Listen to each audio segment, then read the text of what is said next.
ජෙසුපීටයි හැම කෙනෙක්ටම. අද මම ඔයාලත් එක්ක බෙදා ගන්න යනවා මහා භූමිකම්පාවක් සිද්ධ වෙන්න යන කාරණයක් ගැන. ඇත්තටම මම දැම්මේ මහා භූමිකම්පාවක් වෙන්න යනවා කියන දේ.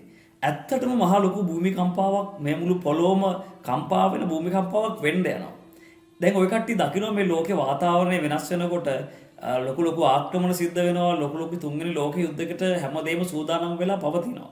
ඒ දේ මේ වෙනකොට සිද්ධ වෙමින් ආරම්භ වෙමින් පවතිනවා. ඒ වගේම බයිබලයේ තියෙන අනාවැකියක් ගැන ඔය කට්ටිය දැනටමත් දන්නවා. එසේකියල් පොතේ 38 වෙනි පරිච්ඡේදයේ 39 වෙනි පරිච්ඡේදයේ තියෙන මේ අනාවැකිය ගැන. මේ අනාවැකියේදී පැහැදිලිවම දෙවියන් වහන්සේ සඳහන් කරනවා ඊශ්‍රායල් රටට එන ඒ ගොග් එහෙම නැත්නම් වර්තමානයේ අපි දකින රුසියාව ඒ රටට ඊශ්‍රායල් වලට විරුද්ධව එන ඒ කාලෙදී එසේකියල් පොතේ මීට අවුරුදු 2600 විතරින් කලින් ලිව්ව දෙයක් දෙවියන් වහන්සේ මේක. ඒ කාලෙදී මහත් වූ භූමිකම්පාවක් සිද්ධ වෙන්න යනවා. මම පොඩ්ඩක් මේ බයිබල් පද ටික කියවන්නම්. එතකොට ඔයාලට මේක තවත් පැහැදිලිව මේ භූමිකම්පාව සිද්ධ වුණා මොනවාද වෙන්නේ කියන දේ ගැන. අපි පොඩ්ඩක් කියමු.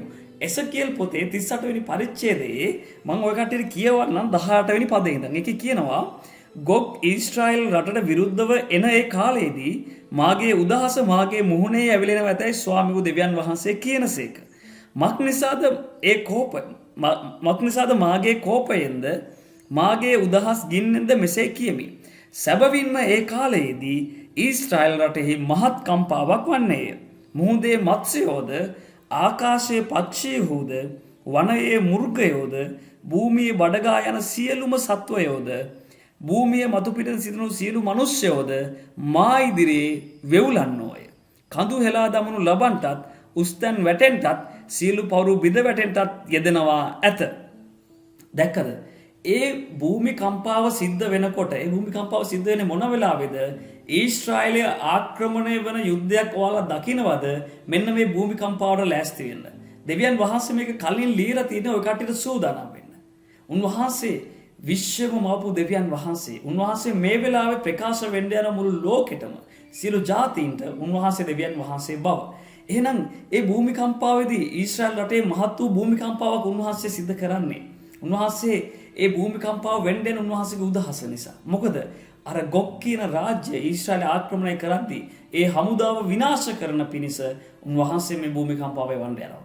මේ භූමිකම්පාවේදී මොකද්ද සිද්ධ වෙන්නේ? මේකේ කියනවා මුහුදේ මත්ස්‍යව පවා සෙලවෙන්න යනවා. ආකාශයේ පක්ෂීන් පවා, සියලු මිනිස්යෝ පවා, ඒ වගේම සියලුම සතුන් හෙලවෙන්න යනවා. බඩගා යන සියලුම සත්වයෝද භූමිය මතු පිට සියලු මිනිස්යෝද දෙවියන් වහන්සේ ඉදිරියේ වෙවුලන්න යනවා. උස්තැන් වැටෙන්ටත් ගොඩක් තැන් ගිලා බහින්ටත් යනවා. මේක මුළු ලෝකෙම හොලවන භූමිකම්පාවක්. මේ අනාවැකිය බයිබලයේ තියෙනවා. එහෙනම් මේ ආක්‍රමණය වෙනව කටිය දකින්නවද? සූදානම් වෙන්න. සූදානම් වෙන්න. මොකද මේ අනාවැකිය ඉෂ්ට වෙන්න ඊටාම ආසන්නව තිබෙනවා. භූමිකම්පාව විතරක් නෙවෙයි උල්කාපාත වර්ෂාවක් එන්න යනවා. ඒ වගේ ගොඩක් දේවල් ඇති වෙන්න යනවා. ඒ වගේම සුනාමි ඇති වෙන්න යනවා. දෙවියන් වහන්සේ එක තැනක මේ බයිබලයේ කියනවා යම් රටක් ඊශ්‍රායලට විරුද්ධව එනවද? ඒ රටට විරුද්ධව උන්වහන්සේ ක්‍රියා කරන්න යනවා. ඒ නිසා ඒ රටට විරුද්ධව ඊශ්‍රායලට විරුද්ධව අනාගතයේ මේ එන යුද්ධෙදී යුද්ධ කරන්නට යන රටවල් වලට විරුද්ධවත් උන්වහන්සේ සුනාමි භූමිකම්පාවල් ගොඩක් දේවල් එවන්න යනවා. ඒ නිසා ඔකට ආශා කරන ලංකාවෙන් ආමි එකක් ඒ රටට යවන්න නැති වෙයි කියලා. නොයවන පිටසේ ආශා කරා. මොකද මේ අනාවැකිය වෙන්න ඕනේ. හරි බයිබලෙනු මේ දේ සිද්ධ වෙනවා. අනිවාර්යෙන් ඒක සිද්ධ වෙනවා. ඒ සෙලවීම තුල ඔය කට්ටිය නොසෙල් වෙන පිරිස දෙවියන් වහන්සේට ලං වෙන්න. දෙවියන් වහන්සේට කීකරු වෙන්න. උන්වහන්සේගේ ආශාවන් ආරක්ෂා කරන්න. උන්වහන්සේ ඇයි මේ දේ සිද්ධ කරන්නේ?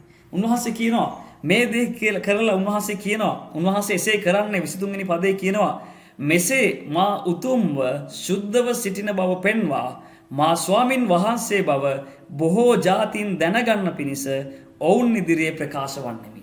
දෙවියන් වහන්සේ මේ දේ කරන්නේ ඊශ්‍රායලයට කිසිම දෙයක් කර කියා ගන්න බැරුව මේ යුද්ධෙන් අසරණ වෙනකොට දෙවියන් වහන්සේ ඔවුන් වෙනුවෙන් සටන් කරන්න යනවා. දෙවියන් වහන්සේම තමයි ඔවුන් වෙනුවෙන් සටන් කරන්නේ. මේ භූමිකම්පාව නිසා, මේ උල්කාපාත වර්ෂාව නිසා, මහත් වූ ජල ධාරාවන් නිසා ගොඩක් මිනිස්සු මැරෙන්න යනවා.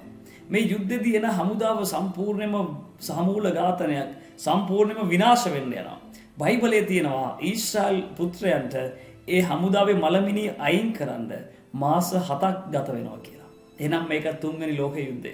මේ ලෝක යුද්ධය සිද්ධ වෙන්න යනවා. පැහැදිලිද? ඒක ඊටම අත ළඟ තියෙන. ඒ නිසා මේ මහත් වූ භූමි කම්පාවෙන් ඔය කට්ටිය නොසෙල් වෙන පිණිස ඒ දේ සිද්ධ වෙනවා දකින්නකොට ප්‍රවේශම් වෙන්න. දෙවියන් වහන්සේ තුල රක්ෂස්ථානයකට ඇතුළත සිටින්න. ඒ නිසා උස බිල්ඩින් වල ඉන්න එපා. ඒ වගේ තැන් වල ඉන්නේ නැතුව මේකට සූදානම් වෙන්න. යම් දවසක නිවුස් එකක් ඔය කට්ටිය දකින්නවද මේ රුසියාව සහ මේ රාජ්‍යවල එකතු වෙලා ඊශ්‍රායලය ආක්‍රමණය කරනවා, සූදානම් වෙන්න භූමි කම්පාවක් එන්නේ යනවා. ඒ විතරක් නෙවෙයි දෙවියන් වහන්සේ ප්‍රකාශ වෙන්න යනවා. උන්වහන්සේ තමයි ඊශ්‍රායල් වරුන්ගේ සුදු එකම දෙවියන් වහන්සේ. ඒ කියන්නේ ඔබ මම අදහන යේසුස් වහන්සේ. අපේ දෙවියන් වහන්සේ ඒ දෙවියන් වහන්සේ බව සියලු ජාතීන් දැනගන්ට යනවා. උන්වහන්සේ සියලු ජාතීන් ඉදිරියේ ප්‍රකාශ වෙන්න යනවා. එදාට ගොඩක් මිනිස්සු දුවගෙන එන්නේ ඔබ ළඟට, අපි ළඟට උන්වහන්සේ ගැන අහගෙන. මොකද එකම සරණ, එකම පිහිට උන්වහන්සේ විතරයි. ඒ නිසා කවුරු හරි කෙනෙක් ක්‍රිස්තියානි නොවන කෙනෙක් මේ වීඩියෝ එක බලනවා නම් ඔබට කියන්න තියෙන එක දෙයක් තියෙනවා. ඒ තමයි යේසුස් වහන්සේ කුරුසේ මැරුණේ ඔබ නිසා. උන්වහන්සේ කුරුසපත් වුණේ ඔබ නිසා. උන්වහන්සේ මරණය පරාජය කළ නැවත නැගිට්ටේ ඔබ නිසා. උන්වහන්සේ ජීවමානව ඉන්නවා. යමෙක් උන්වහන්සේ කුරුස පූජාව පිළිගන්නවද? ඒ කෙනාට සදාකාල ජීවනය තියෙනවා. විශේෂයෙන්ම මේ ඉදිරියන කාලෙදී මේ පොළොවේ ජීවත් වෙලා හරි ඉන්න නම් යම් කෙනෙක්ට සිද්ධ වෙනවා යේසුස් වහන්සේව තමන්ගේ ජීවිතේ පිළිගන්න. හරි ලෙස උන්වහන්සේව අදහන්න. උන්වහන්සේ ආදරයක්.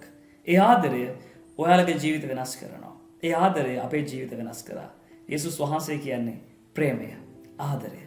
උන්වහන්සේ කොච්චර අපිට ආදරය කරාද කියනවනම් එයාගේ ජීවිතය දෙන්න තරම් එයා අපිට ආදරය කරා. ඒ විතරක් නෙවෙයි. මේ සියල්ල ලියලා මේ බයිබලයේ අපේ අතට දීලා තියෙන්නේ සූදානම් වෙන පිණිස. මේ සියල්ල දැනගෙන අපි අනාගතේ මුහුණ දෙන්න සූදානම් වෙමු. මොකද උන්වහන්සේ ළඟදිම එන නිසා, යේසුස් වහන්සේගේ දෙවෙනි පැමිණීම ඊටාම ආසන්න නිසා සියලු ජාතීන්ට රාජ්‍ය සුභාරංචිය සාක්ෂියක් පිණිස යන කාලයේ මේ ඔබ මම ඉන්නේ. ඒකට සූදානම් වෙන්න.